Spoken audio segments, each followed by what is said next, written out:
We went undercover again to buy another Starforge pre-built gaming PC to review, and for this testing, we had to get help from a local CNC shop to mill a channel into an integrated heat spreader for a different CPU to validate a curious microcode thermal behavior. This allowed us to embed a thermocouple in the integrated heat spreader to confirm bugs in Intel's older microcode. For this review, we also made a custom 3D animation for educational purposes to help explain some counterintuitive thermal behavior, but one which actually supports excellent attention to detail for Starforge's configuration designer. And of course, get your shot glasses ready because I'm gonna say the word.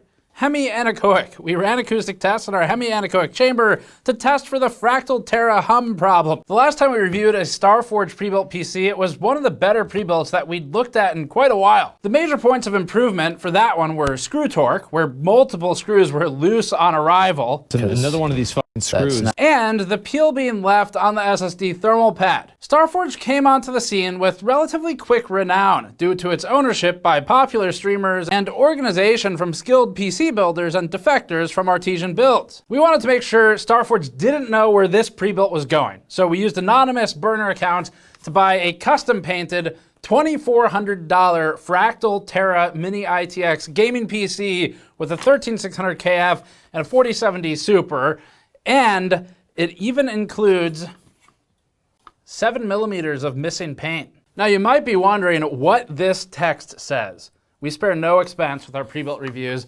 I actually hired a Norse runic expert to decipher the runes on the side of what they call the Lowkey, except it's spelled wrong because it's funny that way. And this runic text says, Edfer for Orcs Magit meme. Now I don't know what that means, but hopefully YouTube won't demonetize us for it. We brought you this video with store.gamersnexus.net. After almost 2 years of requests, we're finally bringing back a restock of our original drink coaster pack, featuring a carefully leveled and designed fan blade that supports drinkware with stability while representing a PC case fan in 3D with this soft rubberized material. It also has a motherboard coaster design with inductors, capacitors, and even CPU pins in a socket. We custom designed all of this in 3D software, just like we did for the animation in this review. The third of 4 coasters has a densely packed GN logo. The fourth has a GPU on substrate packaging surrounded by VRAM. These coasters are great for catching condensation, are extremely easy to clean with just light rinsing at a sink, and are a high quality, flexible material. And they're finally back to support our ability to buy pre-builds for independent, unbiased reviews. We also just restocked our brand new copper-plated stainless steel mule mugs with a thermal conductivity formula for copper on them. These make an excellent pairing with the coasters. Support our educational animations, deep dives, and custom testing, and get great drinkware and 3D PC themed coasters in return at store.gamersnexus.net. We're gonna get straight into the review today because we have a ton of benchmarks to get through. The very brief backstory is that Starforge is a relatively new system integrator, or SI. They are based near Austin, Texas. That's where the assembly for the PCs happens. And Starforge functions as a system integrator relatively independently as we understand it. However, it is owned by OTK, or at least the members of it, which is a streamer organization. The company carries on a trend of streaming a lot of its PC builds to Twitch and I think elsewhere, but the streamers aren't the builders, normally. Are you kidding me? Yeah. I feel like a caveman. So where the fuck does this thing go? Although if that were the build that we were reviewing today, it'd probably make the teardown a lot more interesting. Speaking of teardowns though. All right, we're gonna start with a teardown. So the number one thing this needs to do is not have loose screws. I think we found like 6 last time. Really gotta figure out this screw situation, man. Which, by the way, I don't think I've ever seen so many salute emojis for Screw Guy before. Hopefully he's okay. So this is the Fractal Terra. We've reviewed this case. You can check the channel for the full review. It has some pretty cool mechanical features, like the doors that swing up and detach like this with this like lever action in here. And then disassembles entirely very quickly. Internally, the first thing I noticed when we pulled that top off was actually this spine is very slightly bowed. It's curved.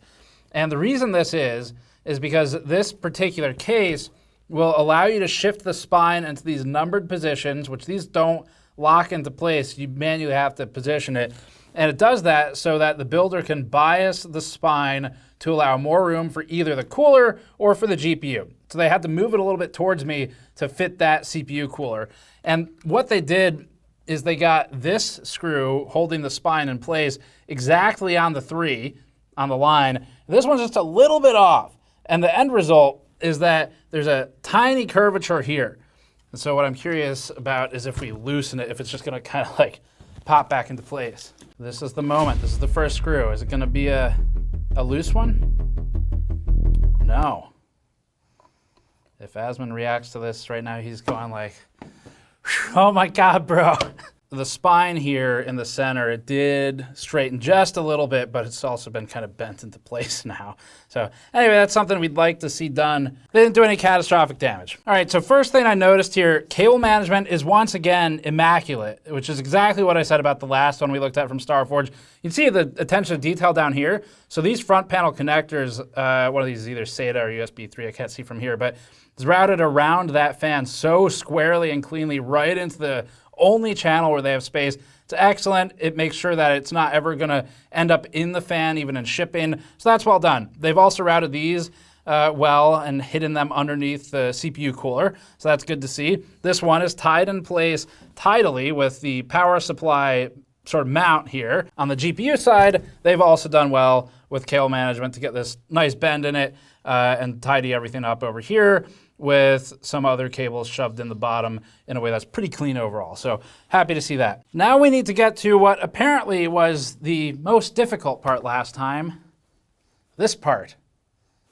Let's see how they do. Let's start with the GPU. That was actually in there. 2 for 2. We're good there. Okay. GPU comes free. I'm going to disconnect this cable, which is fully seated. No current complaints. All right, this part's going to suck because I'm going to have to undo all of their great cable management to get further into the system, but we'll do that now. Uh-oh. Nope, false alarm. Just looking for like strip damage. I don't see any, so that's good. Piling all the screws up on our soldering mat on the store. Now the pain in the ass starts. That's good. That's good. I hope they gave Screw Guy another chance. All right, cooler's gonna come off. This will let us inspect the thermal paste. There we go. Okay. I mean, that's good. They used more than necessary, which is what I like to see. It's not going to hurt it. It's only a good thing. I probably can forensically identify whoever installed it. So keep that in case that's useful. But the thermal paste application's good, spread evenly. Pressure distribution is as you would expect for an Intel CPU, where you've got that curvature reflected in there. Then on the CPU itself, you can see we have full coverage, the whole IHS, and a little bit of spillover even, so that looks pretty good. Okay. That's a hell of a bend. Ouch. It's not gonna hurt anything. All the cables were seated fully, so that's good. We don't always see that in pre-builds.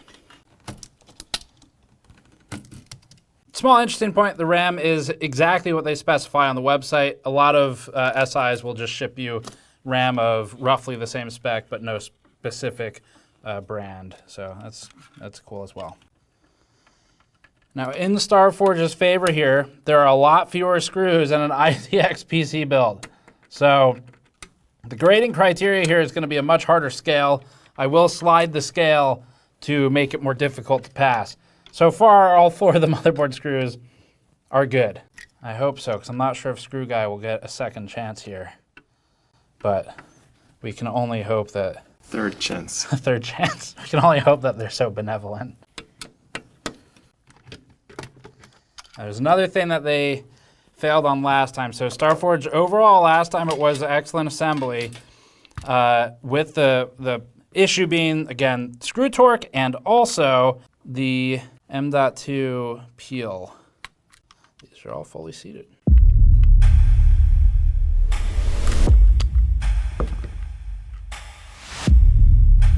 Uh-oh, what's gonna be? it's okay. They got the peel. So that's both primary critiques passed this time, is attached to the SSD right there. Oh, that was in there. All right. Looks good. Just put as much suspense in there as possible. All right, bro, because for a second I was stressed. Fun fact, this cooler manufacturer, Deepcool, has now been banned by the US government. To be fair, Starforge had these in its possession for many months before that ban went out, and this was sold and shipped to us before that ban went out. But that makes it extra rare. And if you want to learn more about why they were banned, you can watch our hardware news episode. I'll link it below. We're going to take the power supply out just to check the last few screws.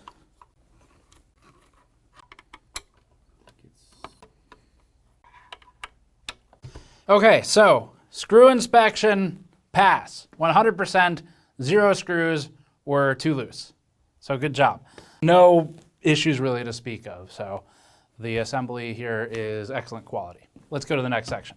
Let's start with BIOS. Starforge emailed our undercover customer account on August 16th, advising us to update BIOS and run the most recent microcode revision. The email linked instructions, recommended OCCT stability testing, and extended our motherboard, CPU, and RAM warranties for 4 additional years beyond the purchase date for 6 total. The instructions are clear, easy to understand, and most importantly, proactive. This is excellent handling of a problem that Starforge ultimately didn't cause. And appropriately, it's one that we think Asmongold, one of the owners of Starforge, is now experiencing with his own system on stream. I knew it was going to work. See, the thing is that if there's one thing that I've learned in my life is that if you beat your head against the wall long enough, eventually you will break through that wall. You just have to do it for longer than anybody else. And once degradation starts, Intel itself has said that new microcode won't fix it and that an RMA is the only solution. So Starforge getting this message out to customers soon is important, and they're doing more for people than Intel, we think. On the other hand, if Asmongold ends up not needing his CPU anymore, we'd like to bore a hole through Asmongold's CPU and use a focused ion beam and transmission electron microscope to do failure analysis with a lab contact, but that might be another story. Back to the Lowkey. Our testing was performed with out-of-the-box settings. CPU LLC and BIOS was manually set to level 2, which is abnormal, but not a problem. This could be done to minimize voltage spikes if Starforge was aware of Intel's impending implosion, and maybe they were. PL2 was left at 181 watts, but PL1 was lowered to 125 watts, which is arguably the normal setting, depending on how you interpret Intel's Byzantine guidelines. Or maybe it's not normal, and Intel actually wants you to use the performance profile, except if it's not supported by the VRM, except don't use baseline for 13th or 14th gen K-SKU CPUs unless the VRM doesn't support performance, and remember that baseline isn't default, because default is all the settings, including baseline, performance, and extreme, and Intel strongly recommends applying these settings except some prevail over others, so it is actually impossible to apply all of them.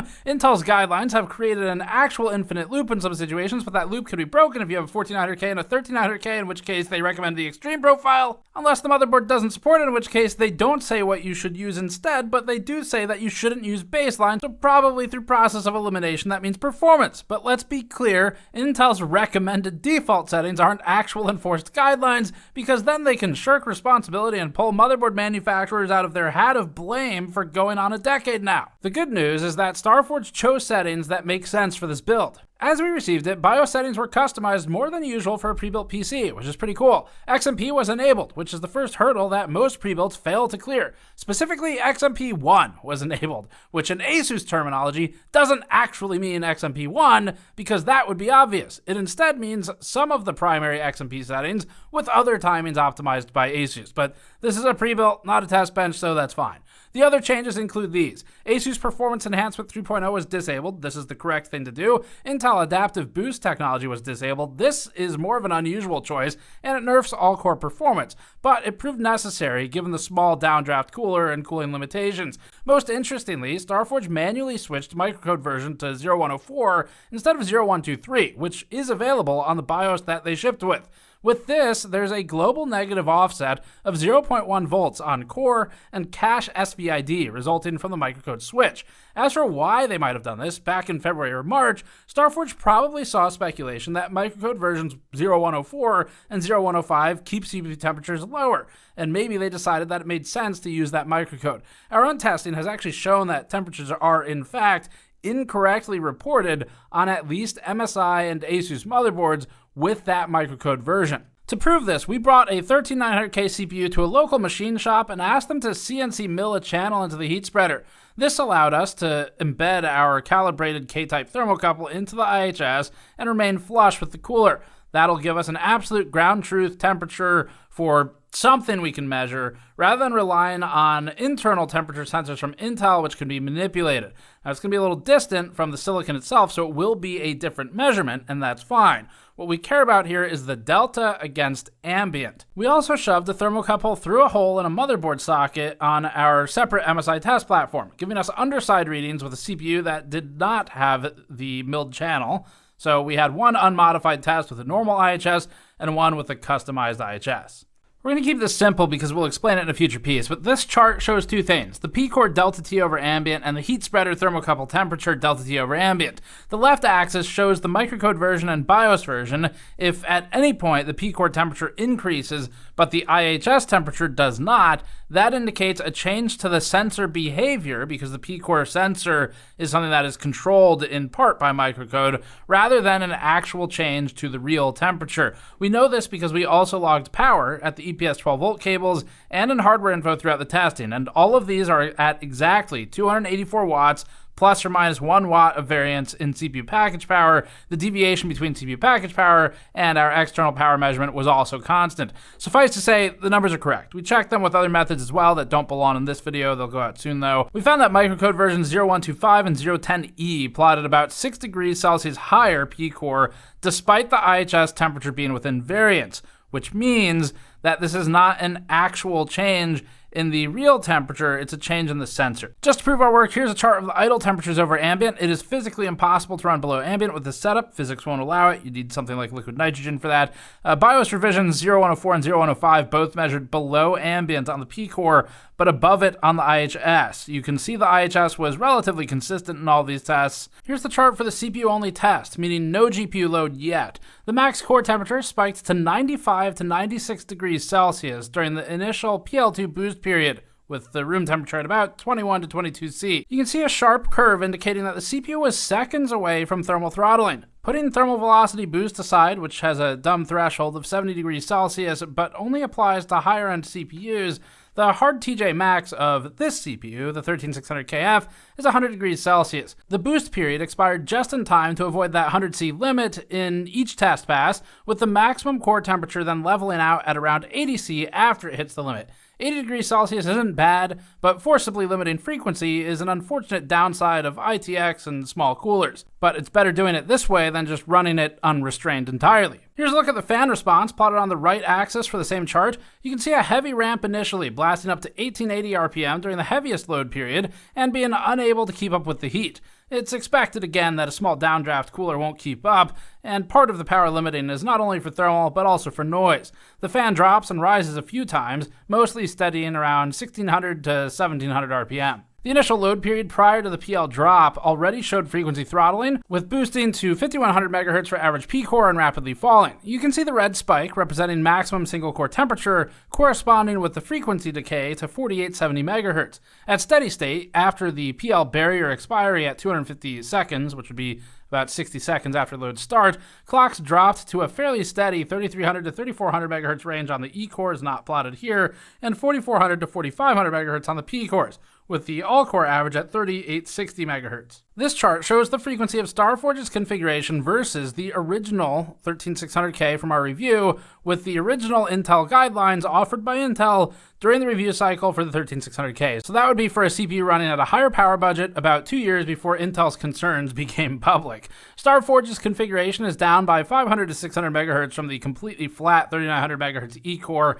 not shown here, and 600 megahertz down from the 5100 megahertz P-core clocks that we saw in our original review sample 13600K. This is not sample variance. This isn't a change. It's just differences in how they're configured in BIOS as a result of Starforge being both aware of the newer problems that Intel has and also being in a small box. Now, our original review sample numbers match the 20 13600KFs that we tested for our Not Enough Samples video, if you want to learn about sample size. And the reason for these results is, again, because of BIOS. It's not inherently a bad thing to limit the frequency boosting if it's to try and keep it within the thermal limitations of the case. It's just the nature of ITX, but we do have some more thoughts on that we'll revisit in the conclusion. The full torture workload is next. Starting with GPU thermals, the 4070 Super leveled off around 67 degrees Celsius with hotspot memory temperatures around 79 and 73 degrees, respectively. GPU temperature peaked at 73 before the GPU fans ramped, resulting in a peak GPU fan speed of 2400 RPM, but as the system reached steady state, the speed dropped to around 2100.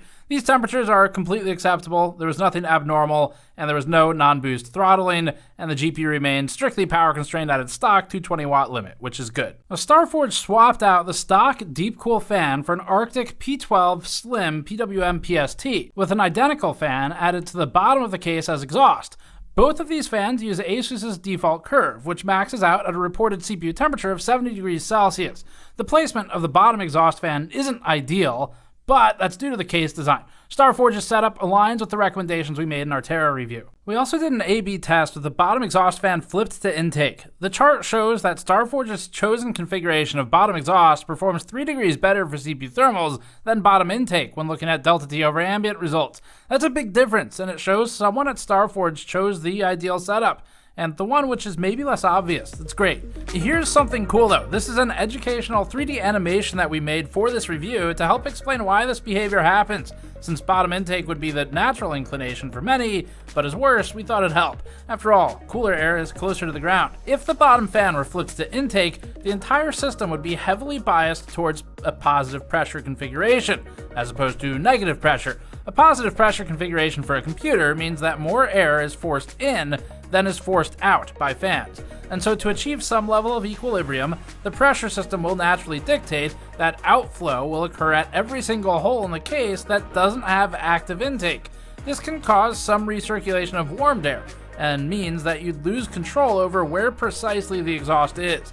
In this situation, the CPU tower cooler have vertically oriented aluminum fins for their heat sinks. This means that the fin stack is pushing some of the exhaust out the bottom of the case. With the bottom intake fan, this air would be immediately pulled back in and recirculated, raising the internal ambient temperature.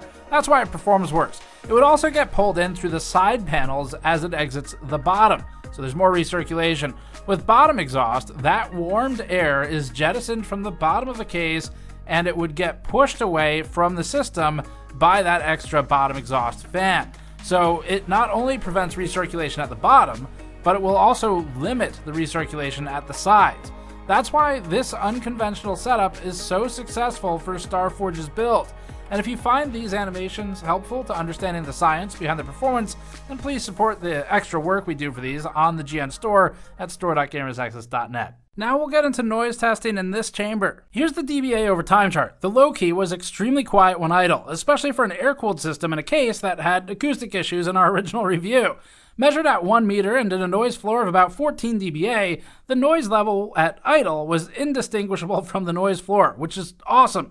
In the first 170 seconds of this test, it's effectively totally silent when idle. When the torture load started, the fans ramped immediately to a peak of about 29 dBA SPL at 1 meter, synchronized perfectly with the CPU and the case fan speeds. As the CPU's initial boost expired and its temperature dropped, the noise level dropped back down to 26 dBA.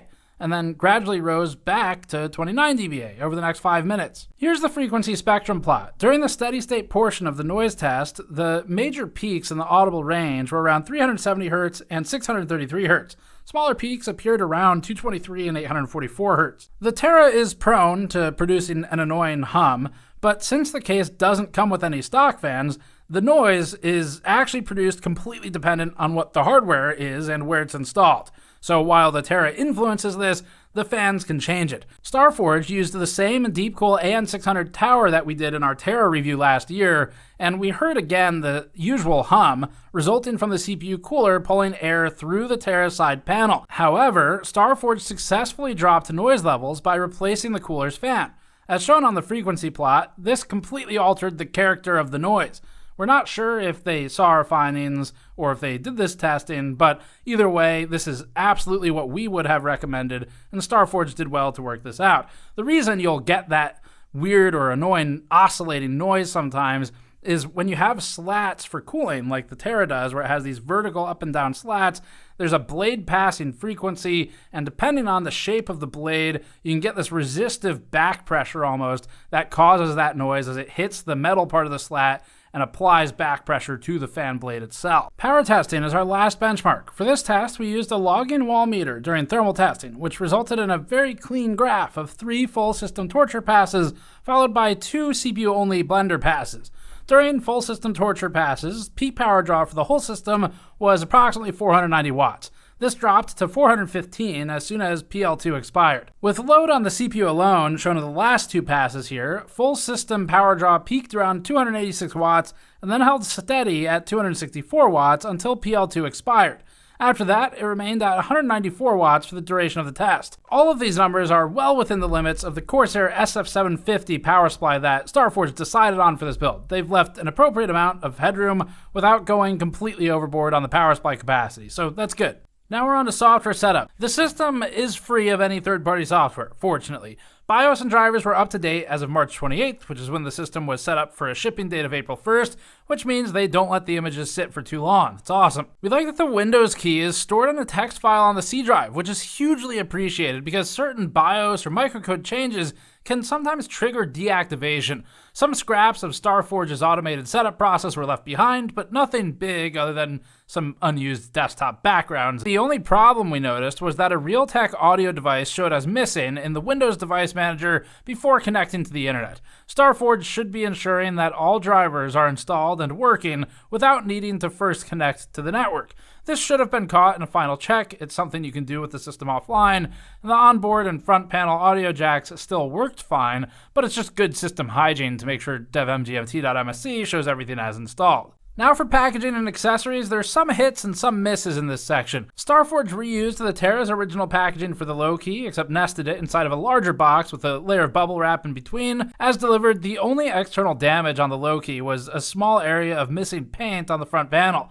It's about a 7mm long strip that just fell off at some point. It's definitely visible, and it's definitely noticeable. We couldn't find any paint residue anywhere in the packing material or otherwise that would imply it was shipping damage. It doesn't appear to have come off on one of the surfaces it was against, so it may have just been damage at the warehouse or improperly painted. Some downsides. There was no documentation whatsoever included in the system. We found this to be a positive in our original Starforge review that it included documentation, so we were disappointed to see it gone.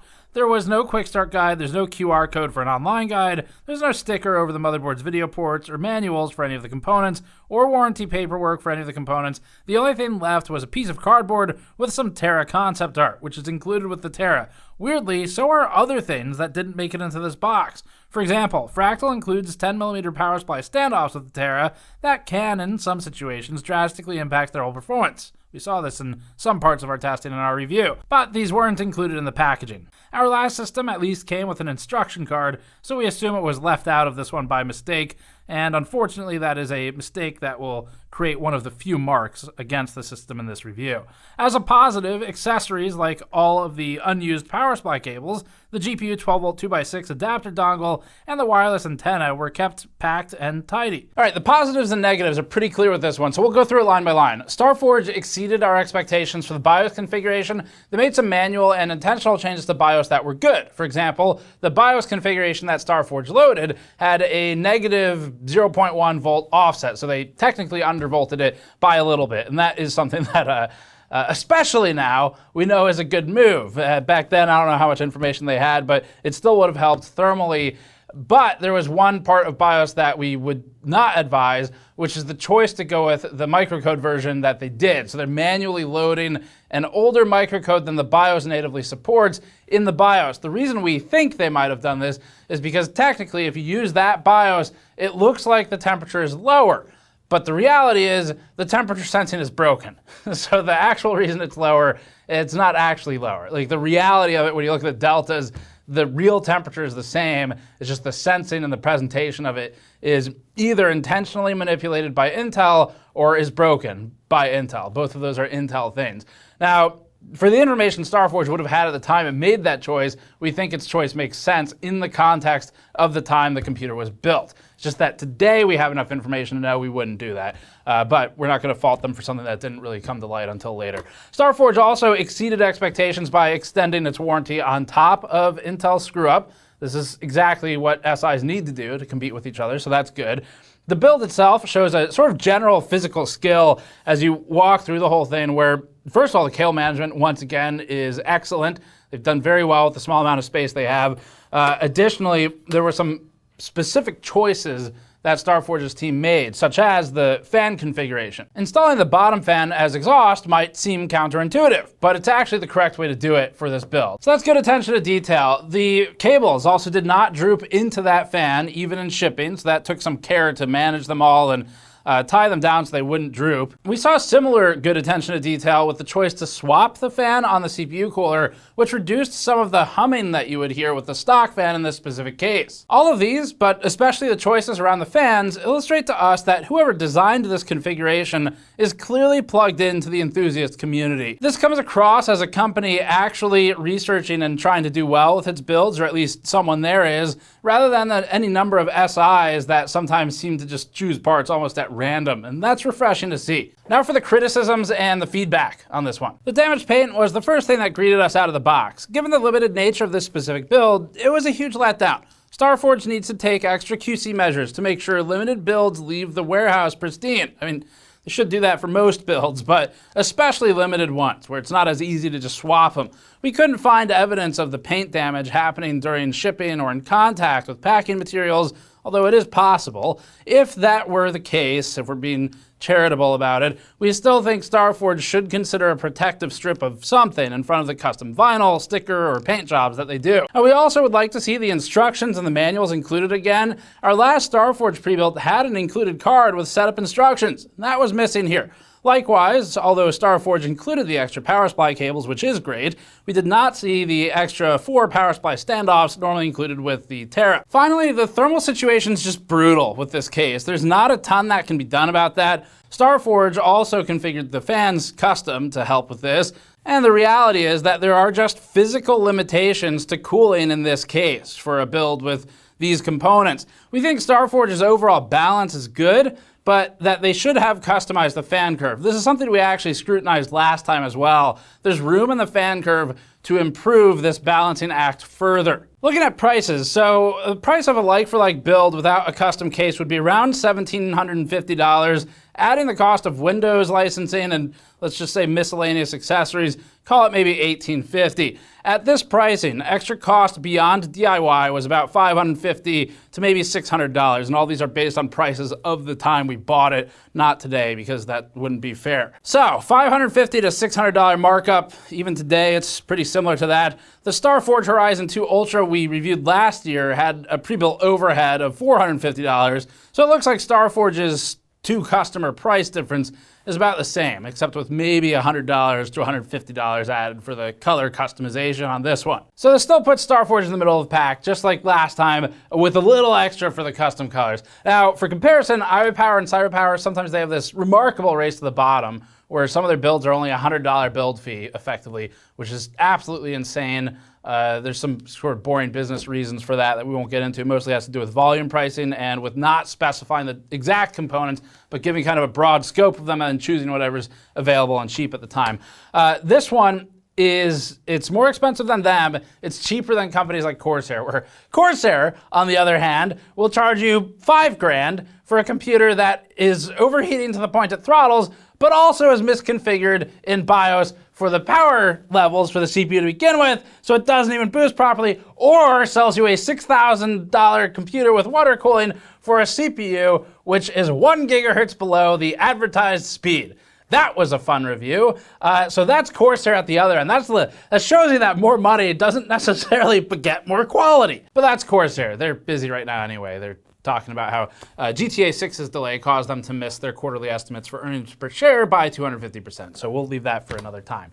Ultimately, with the pre-built, you're paying for the SI, the system integrator, to put thought into the configuration, to build it competently so that you don't have to, and so you don't have to fix things they did, and to deal with things like support issues in the future. So we think overall, Starforge has nailed it with a number of these things. For support, they've extended warranty, not just the component that Intel provides and might have problems, but also the components effectively attached to it, which is great. That's a step beyond what was necessary. Love to see it. This is exactly what SIs need to do to set themselves apart. Last time with the Horizon, I said I would give it away to someone I know personally because I didn't think it would come back to me and cause support issues for me, which is the only criteria I have when giving something from the office away after we've bought it and we've reviewed it, like a pre-built. And that computer has not come back to me. In fact, I have not heard a word about it since I gave it to the person I know. So other than that, it works great. So that was good to hear. This one I'm probably going to do the same with. I know someone who could use this system, and after we bought it and reviewed it, I don't know, it's gonna sit on a shelf. So I'm gonna give this one away too, and maybe that'll be our secondary test. In a couple of years, I can let you all know if any of them come back to me. We've done this with a few pre-builds. The only ones we haven't given away are the ones that truly suck, in which case I part out the components, and then we figure out what to do with them from there. So anyway, that's it for this one. Thanks for watching. Subscribe for more. Go to store.gamersnexus.net to help us out directly with our purchasing of things like these pre-builts that are sometimes pretty expensive, like one of the $5,000 ones we have coming up from a different company. That's it. Thanks for watching. We'll see you all next time.